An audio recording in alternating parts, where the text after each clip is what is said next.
So మన కాలేజ్లో అందుకనే 10th అయిన తర్వాత మీరు బ్రిడ్జ్ కోర్సులో జాయిన్ అవ్వాలి. ఏప్రిల్ మధ్యలో నుంచి స్టార్ట్ అవుతుంది బ్రిడ్జ్ కోర్సు.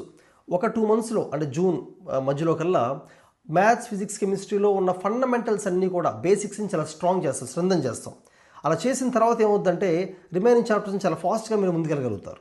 అలాగే మా మెటీరియల్ కూడా ఎన్సీఆర్టీస్ నుంచి ఎక్స్టెన్షన్లా ఉంటాయి. మనం ఇప్పుడు గుర్తుంచుకోండి, ఎన్సీఆర్టీస్ని చాలా కాలేజెస్ నెగ్లెక్ట్ చేస్తున్నారు, which is wrong.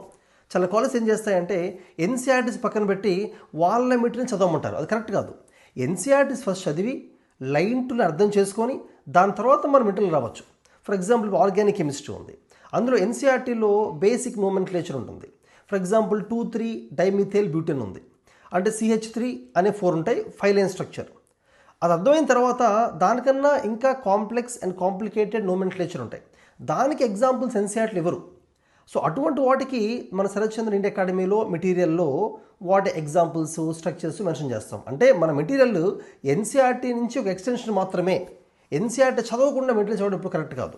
Last few years నుంచి నీట్ ఎగ్జామ్లో ఆల్మోస్ట్ అన్ని క్వశ్చన్స్ కూడా ఎన్సీఆర్టీ నుంచే వస్తున్నాయి.